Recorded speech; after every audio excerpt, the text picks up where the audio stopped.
Ok. Bueno, como les dije ayer, vamos a hablar de hiperprolactinemia y prolactinomas, siguiendo más o menos la clase de acromegalia. También vamos a ver algunas cosas en común. Ok. Vamos a abrir esto.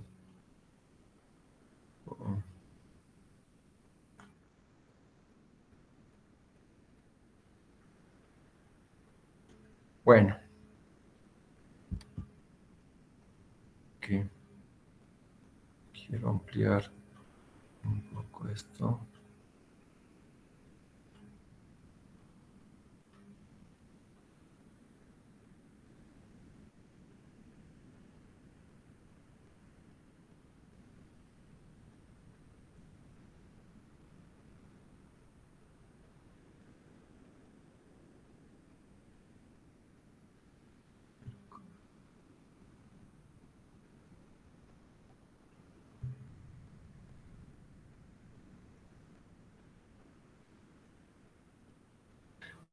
Causas de la hiperprolactinemia. Las causas farmacológicas probables de la hiperprolactinemia son estos. Antihipertensivos. Si bien estos ya son muy antiguos, todavía se utilizan, por ejemplo, la alfa-metildopa, que se utiliza en el embarazo, a veces.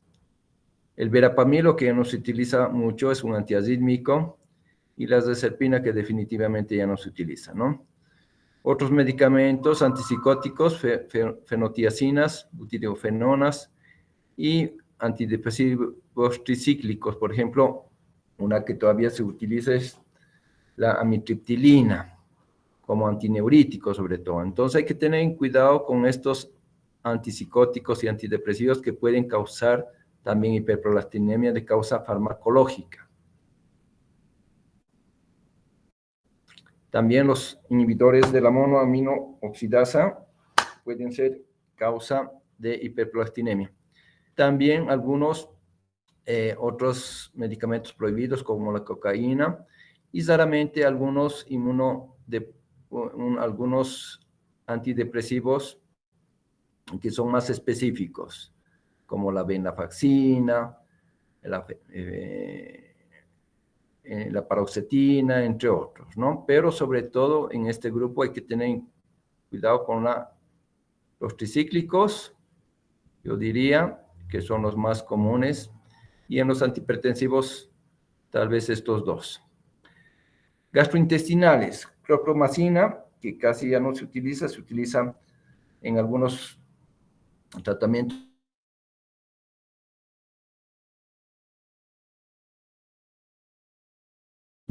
Domperidona, ¿sí?, que son procinéticos, y bloqueadores H2. Antes la cimetidina producía mucha hiperprolactinemia, y la ranitidina se ha visto que muy raras veces puede producir, pero igualmente hay que tenerlos en consideración. Lógicamente, la prolactina en el embarazo sube de acuerdo a las semanas de gestación, ¿no? En forma escalonada, como podrán ver acá. Entonces, durante el embarazo y la lactancia, lógicamente es normal que la prolactina suba. Eso es una hiperprolactinemia fisiológica. En el hipotiroidismo no tratado, sí, sobre todo si ese hipotiroidismo es moderado a severo, hay hiperprolactinemia. ¿Por qué se produce la hiperprolactinemia? Aquí en las ordenadas ven las concentraciones de prolactina sérica y en las abscisas, sí, los rangos. Esto es considerado normal, pero acá ya se eleva porque no se depura, no se elimina, ¿sí?, la prolactina por el hipotiroidismo. Ustedes saben bien que el hipotiroidismo es una causa del metabolismo basal que está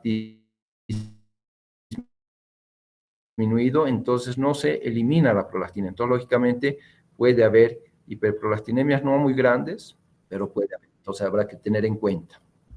Esto, una paciente que tiene un tumor mixto, como ayer habíamos visto, acromegalia y prolactina, pueden tener esa facies siempre con el prognatismo, crecimiento de la nariz, de los pómulos, de la frente, solo pensando en un tumor productor de prolactina y de hormona de crecimiento.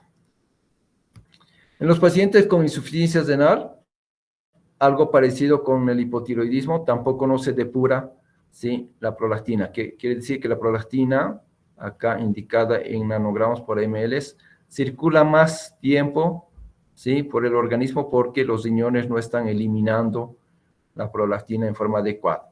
Y esto en forma lineal avanza a medida que sube la prolactina, sube la creatinina más de 2 miligramos por decilitro. A mayor creatinina, mayor cantidad de prolactina. Tanto, esto es en varones, pero puede ser también en mujeres. Esta es otra capita importante que es bueno que lo sepan de las prolactinas. Las prolactinas no es solamente una isoforma, hay varias isoformas de la prolactina. La más importante, la que tiene más actividad biológica, es esta, la prolactina glucosilada. Ustedes acuérdense que las proteínas, entre ellas la prolactina, que es una hormona proteica, tienen siempre glucosilaciones enzimáticas en las partes más laterales de sus estructuras, por ejemplo, con ácido siálico. Entonces, esta es la prolactina activa o biológicamente activa, de 25 kilodaltons. Esta es la prolactina pequeña, la monomérica, de 23 kilodaltons. Esta generalmente, junto con la macroprolactinemia o macroprolactina, no tienen actividad biológica, solamente inmunológica. Solamente se pueden medir en laboratorio, ¿sí?, a través de las diferentes técnicas, pero no tienen actividad biológica. Sí, por ejemplo, esta macroprolactina es más grande porque se une a una proteína IgG, ¿sí?, y depende del método que se mida, y a veces hay que hacer algunos trucos en laboratorios para sacar la verdadera prolactina bioactiva, ¿no? Entonces, a veces la prolactina está elevada por estas formas no biológicas, como la macroprolactina o la pequeña prolactina, ¿no? Y esta es la prolactina biológica. Eso solamente para que sepan. Cuando los adolescentes pueden tener hiperprolactinemia, y ahí hay que estar prevenidos, ¿no? Por ejemplo, si un adolescente tiene prolactina elevada, primero habrá que descartar un embarazo, ¿no?, en la mujer adolescente. Entonces, si sale negativa, recién empezar a estudiar. Por ejemplo, en este paciente se le hizo un cariotipo, era normal, se le hizo una LH-FSH, ¿sí?, normales, la FSH estaba un poquito disminuida, el estriadol también normal, la T4 libre normal, entonces no tenía hipotiroidismo, pero, ¿sí?, es los estudios iniciales que podemos tener. Pero tenía una prolactina ligeramente elevada, 29 nanogramos por ml. Estas son unidades convencionales, las unidades que se utilizaban hasta el 2000, hasta el año 2000. Ahora ya deberían utilizarse las unidades internacionales, 1000 unidades por mililitro. Pero todavía en nuestro país se utilizan un poco acá. Tal vez una mitad se utilizan estas unidades y otra mitad las internacionales. Acá estaba ligeramente elevado, lo normal en la mujer hasta 19 y en el hombre hasta 16.8.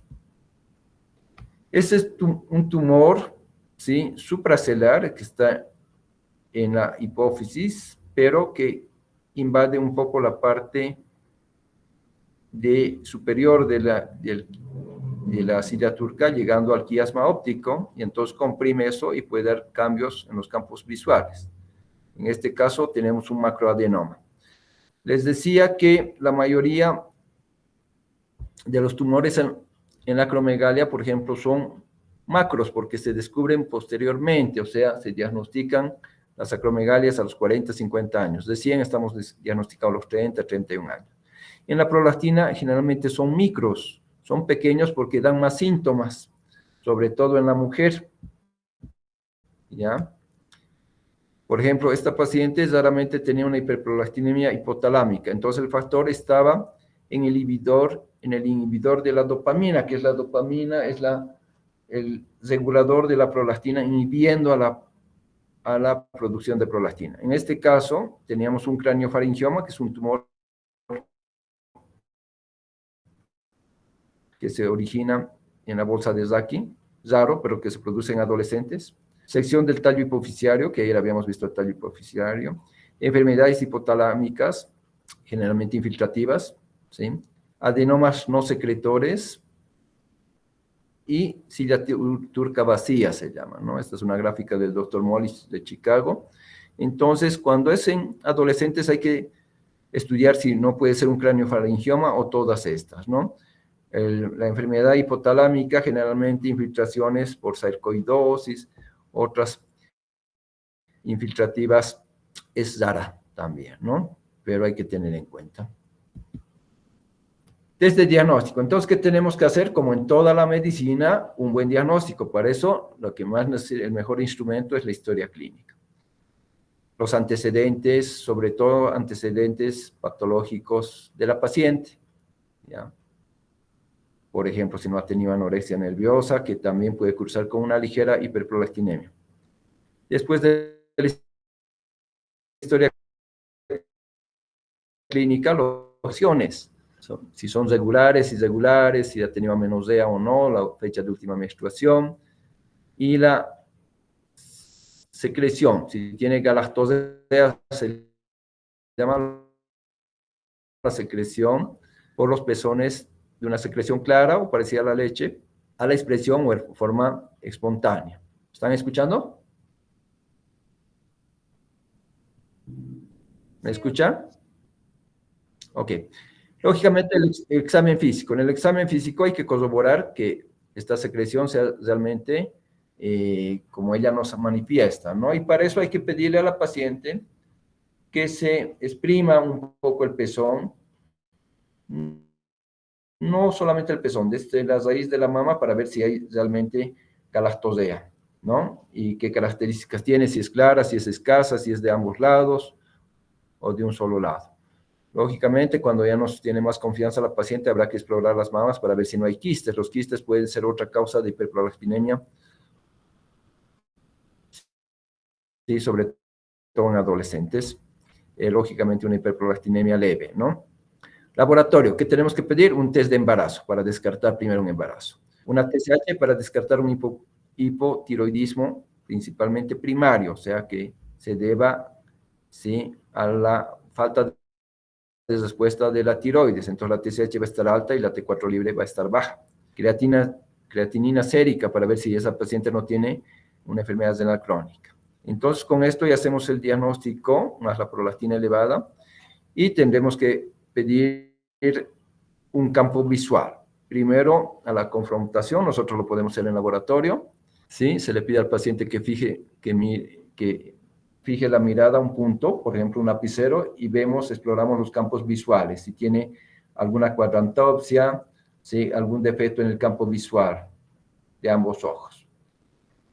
Y después le podemos mandar para que le hagan un campo visual con un oftalmólogo. Hay campímetros en varios lugares ya para ver si tiene defectos en los campos visuales por compresión del quiasma óptico, del tumor que comprime el quiasma óptico.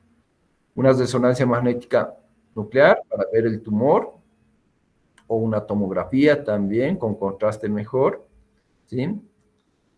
Generalmente yo no pido ni resonancia magnética ni tomografía porque estos tumores generalmente no se operan, solamente se operan cuando son muy grandes, si no, empiezo a dar el tratamiento.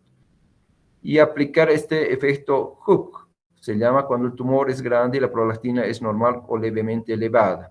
Quiere decir que el tumor está produciendo prolactina, pero probablemente esa prolactina no esté muy elevada porque tenemos isoformas inmunoactivas, ¿sí?, y no tanto bioactivas. Entonces se hace un truco en laboratorio para ver cuál es la prolactina realmente activa. Acá una tabla donde nos muestran estudios, ¿sí?, de mujeres y hombres, niños y adolescentes, cuántos eran microadenomas y cuántos eran macroadenomas, ¿no? ¿Sí? Entonces, tenemos un poco más de macroadenomas, ¿sí?, en adolescentes. ¿Por qué? Porque a veces el adolescente no se fija mucho si la menstruación está irregular, porque recién tal vez ha empezado a menstruar hace 2 años y al principio las menstruaciones del primer año son irregulares, o no se revisa bien las mamas o algo, o sea, no hay signos de hipogonadismo todavía. ¿Cómo se trata la hiperprolastinemia? En todos los pacientes siempre es con agonistas dopaminérgicos, o sea, es tratamiento medicamentoso, a no ser que el tumor, el macroadenoma, más de 1 centímetro de la hipófisis, que esté ya saliendo de la hipófisis, esté comprimiendo el quiasma óptico, todo. Entonces, en ese caso, recién se opera. Después se trata con agonistas dopaminérgicos. ¿Qué quiere decir esto? Que damos medicamentos como la bromocriptina, bromoericocriptina se llama, o la cabergolina para restaurar esa inhibición a la prolactina, ¿ya? ¿Por qué? Porque la dopamina que les decía que es el que controla está fallando, entonces damos agonistas para mejorar ese control. Y pues este tratamiento nuestro medio porque en otras partes todavía se utiliza porque se daba 2-3 veces al día y producía muchas náuseas, dolores de cabeza, todo. Y porque un laboratorio que trae la cabergolina también traía la bromocriptina, entonces prefieren traer el de que se toma cada cuarto día o cada octavo día por los efectos secundarios y porque es más caro a traer la bromocriptina, ¿no? Entonces, básicamente ahorita tratamos con cabergolina, ¿ya? En casi todos los casos. Se puede dar, en algunos casos no se da tratamiento cuando la prolactina está ligeramente elevada o si son asintomáticos, si no hay galactosea y si no está causando hipogonadismo. En esos casos se puede seguir nomás con mediciones de la prolactina cada cierto tiempo, cada 3 meses, pero en la mayoría de los casos se da la cabergolina. Solamente en casos que el prolactinoma es muy grande se puede operar, ¿ya? Y aquí tienen una tablita con los diferentes autores, ¿sí? Cuando se normaliza la prolactina, cuando son microadenomas, son chiquitos, ¿sí? Rápidamente normalizamos, ¿no? Las recurrencias apenas hasta un 10-20% y tardíamente se normaliza hasta un 80%. Mientras en los macros tarda en normalizarse, ¿no? A veces no es suficiente la cirugía, sino hay que dar también algún, ¿sí? Análogo agonista dopaminérgico para seguir tratando la hiperprolastinemia por el tumor residual. Se sabe actualmente que los agonistas dopaminérgicos no solamente bajan la prolactina, sino reducen el tumor, pero el tratamiento lógicamente es largo, por meses, a veces años, ¿no? Estos son porcentajes de cirugías transesfenoidales en pacientes de este estudio, ya con macroprolactinoma, ¿no? Entonces, ¿qué complicaciones pueden tener? En cirujanos muy expertos que operan, digamos, más de 500 cirugías al año, apenas 0.2% de causas de muerte.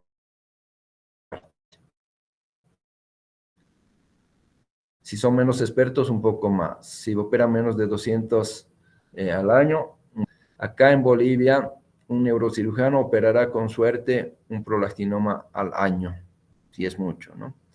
Meningitis también, a medida que el cirujano se vuelve más experto, pues menos casos, ¿sí? Eh, salida de líquido cefalorraquídeo también, al principio es transitorio, ¿sí? Apenas un 1.5%. Lesión de la carótida,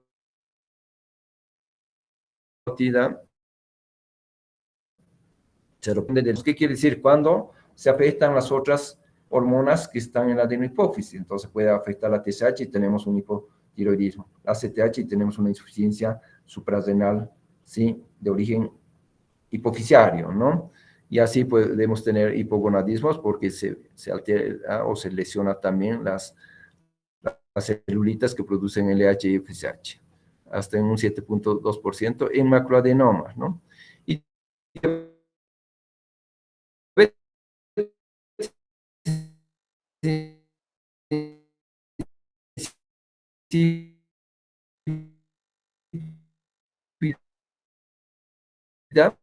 porque se daña la neurodiuresis. endoscópica, que vieron también ahí. ¿Bien? Ahora así se están operando acá en Bolivia hace unos 7, 8 años. Antes era por vía transesfenoidal, levantando el labio superior, que básicamente era casi el mismo abordaje.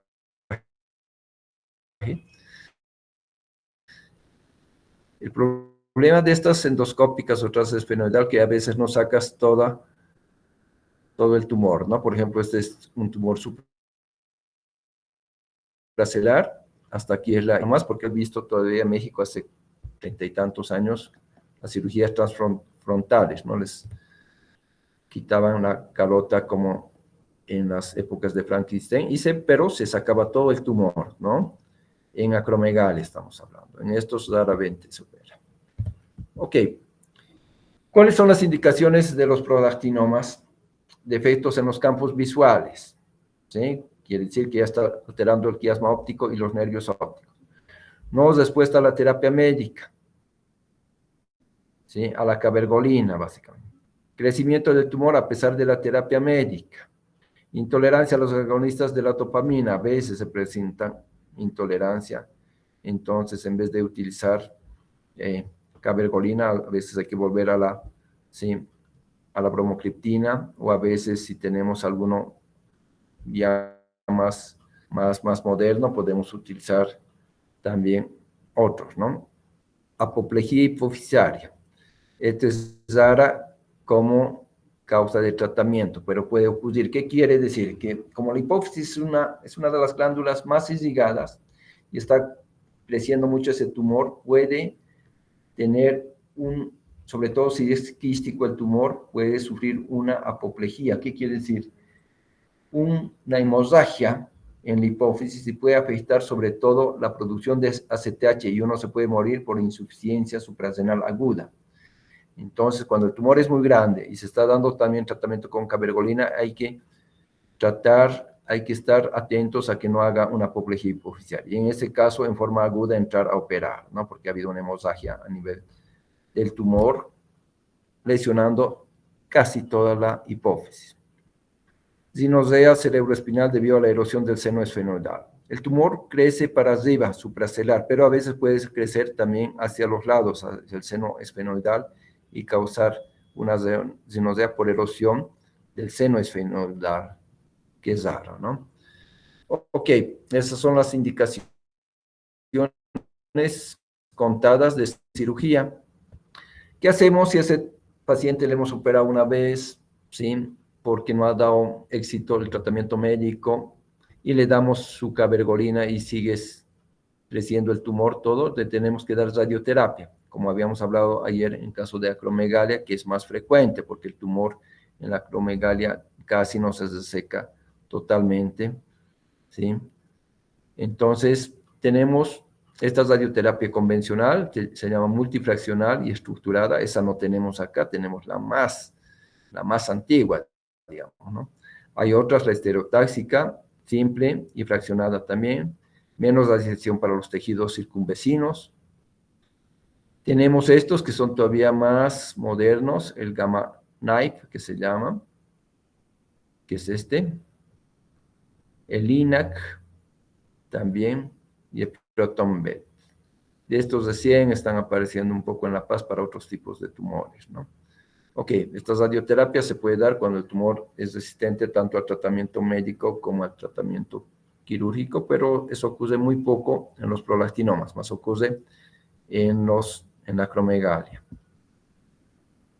Radiación, aquí podemos ver cómo baja la prolactina dependiendo cuántos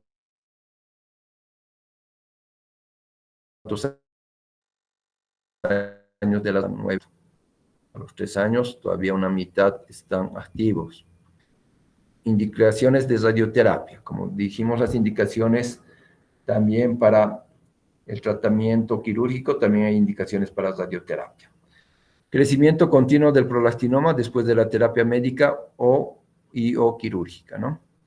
Persistentemente sigue la prolactina elevada y es sintomática, con galactosea, hipogonadismos y todo, después de la terapia médica o quirúrgica. Estudios también con cabergolina y bromocriptina, ¿sí? Las series, como podrán ver, no son tan grandes, igual que en la acromegalia. Y la bromocriptina, por ejemplo, dábamos a dosis de 5 a 10 miligramos hasta 15 máxima, pero tenía muchos efectos secundarios. La cabergolina se da de 0,5 vienen, y se da por semana o 2 veces por semana, incluso empezando de 0,5 miligramos. ¿Ya? En micros y en hiperprolactinemias idiopáticas. Seguimiento de reducción del tumor. También, generalmente yo no pido resonancias magnéticas ni tomografías. Alguna vez al principio les puedo pedir porque el tratamiento va bien con estos medicamentos y no es necesario cuantificar el tamaño mucho porque es un gasto y además es radiación, sobre todo la tomografía. La resonancia no tiene radiación. Entonces, comparaciones de las concentraciones de prolactina y tamaño del tumor en macroadenomas secretores de prolactina con bromocriptina y con cabergolina. Lógicamente, con cabergolina tenemos mejores resultados, 100% comparado con 60%, a 12 meses o a 24 meses, ¿no? ¿Y qué hacemos con pacientes que son resistentes a agonistas de la dopamina? Hay que combinar algunos agentes, por ejemplo, las dosis, según la tolerancia, hasta que disminuya la prolactina. Cirugía, irradiación y métodos, otros métodos. Acá podemos ver pacientes que no responden a la cabergolina, pero nos responden mejor a la bromocriptina. Se puede combinar o se puede alternar. Esto como anécdota, y es bueno que lo sepan, se ha visto que puede haber defectos valvulares en todas las válvulas del corazón, ¿sí? Sobre todo podemos tener en la mitral como insuficiencia mitral, aórtica, tricuspidias, ¿sí? Cuando se utilizan por mucho tiempo los análogos agonistas de la dopamina. Los análogos pueden ser agonistas o antagonistas, son agonistas. En todos estos estudios, ¿ya? Entonces se ha visto insuficiencias en diversas válvulas, sobre todo insuficiencias, ¿sí? Y esto se ve más en pacientes que utilizan estos análogos agonistas de otro tipo, en enfermedades como el Parkinson, por ejemplo, cuando se utilizan no solamente cabergolina, sino pergolide, no ergotamínicos y otros. En esto se han visto que pueden haber mayores defectos en las válvulas. Entonces, ¿qué será bueno antes de iniciar tratamiento, tanto en Parkinson como en prolactina, si se va a utilizar por mucho tiempo? Hacerles una ecocardiografía para ver cómo están sus válvulas. Por ahí ya tienen su insuficiencia y puede ser que estos medicamentos empeoren un poco o inicien, ¿no? Entonces es bueno pedirles una ecocardiografía antes de iniciar. Estas son diversas anormalidades en las válvulas cardíacas de leves a moderadas, no son más que esas. En pacientes con prolactinomas, diversas series, ¿sí? Esta es la más llamativa de Colau, que es uno de los que más ha investigado prolactinomas, pero eso solamente para que sepan. Ok, creo que esa es la última diapositiva. ¿Alguna pregunta hasta acá sobre hiperprolactinemia y prolactinomas?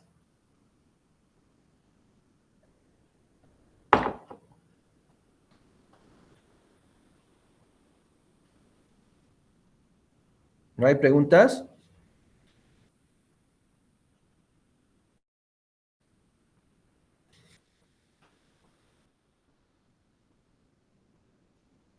Bueno, quiero que con estas clases de acromegalia y de prolactinomas, pues vean la diferencia nomás, que es una y que es otra, pero sobre todo que la acromegalia, los tumores productores de hormona de crecimiento, siempre se operan. Los de prolactina rara vez, solamente cuando son muy grandes. Y que a veces podemos tener tumores mixtos, tanto que producen prolactina como que producen hormona de crecimiento. Y en ese caso, los análogos agonistas de la dopamina no sirven. Los antidopaminérgicos no sirven para ambos, ¿no? Eso, uno. Lo demás, que sepan las causas fisiológicas de elevación de la prolactina y básicamente que sepan ver sobre todo los síntomas y los signos de hiperprolactinemia, principalmente en mujeres, que es más llamativo. A la mujer le llama la atención que tenga secreción por las mamas. ¿Sí? Le llama la atención que sus menstruaciones sean irregulares. Lógicamente hay que hacer diagnósticos diferenciales como ovarios poliquísticos. En 10% de los casos de ovarios poliquísticos puede haber hiperprolactinemia también. Y el tratamiento es más difícil porque los ovarios poliquísticos, como ustedes bien saben, se utilizan anticonceptivos orales combinados que tengan estrógeno, estradiol, y el estradiol aumenta la prolactina. En esos casos, en estas mujeres no se puede utilizar anticonceptivos, se tendrá que utilizar otros métodos para hacer ovular y para que disminuyan los quistes o desaparezcan. Y sí hay que tratar la hiperprolactinemia. Y también saber que la hiperprolactinemia también se puede deber a causas de quistes en las mamas. Entonces, sobre todo las mujeres tienen que revisarse las mamas, ¿sí? No cuando estén ni ovulando ni menstruando, sino a los 7, 8 días del primer día de la menstruación para ver si no tienen quistes, porque eso es ¿sí? Por estímulo de la mama y a través de la médula espinal pueden hacer que se produzca prolactina en la hipófisis anterior. Básicamente eso. Entonces, con eso hemos llevado las 2 primeras clases de neuroendocrinología. Si nos alcanza el tiempo, tenemos creo que 15 minutos, vamos a abarcar un poquito voy a tratar de proyectarles osteoporosis. Vamos a hablar un poco de osteoporosis. Y para hablar de osteoporosis, ven, ¿no? Las diapositivas.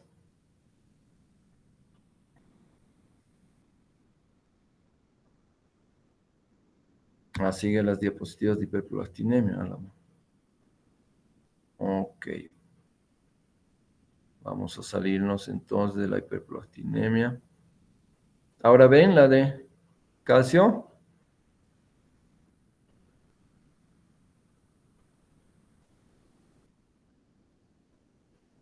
Oh.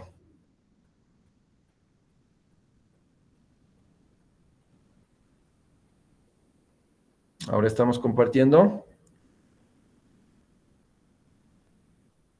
A ver.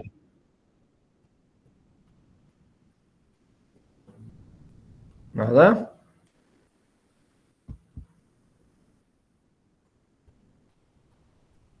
¿Ven diapositivas o no?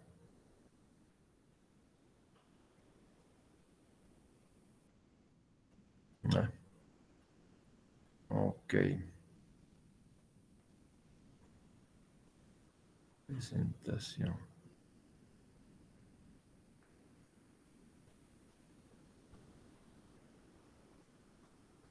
A ver, a ver. Todavía no soy muy experto para esto.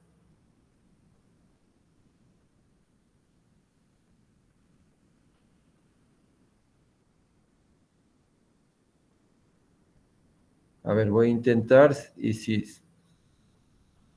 me salgo, pues me esperan un ratito, si no, ya nos vemos.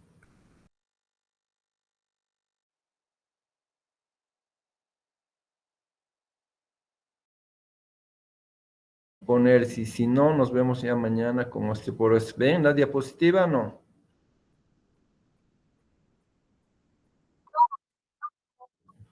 Ya. Bueno, mañana vamos a hablar entonces primero vamos a hablar de hipogonadismo en la mujer, lo que se llama síndrome climatérico, y despuesito vamos a tocar osteoporosis. Ya, entonces la clase mañana vamos a empezar 7 en punto y nos vamos a extender hasta las 8 en punto. Entonces por hoy nos vemos mañana. Hoy eso es todo. Está bien, doctor. ¿Listo? Hasta luego.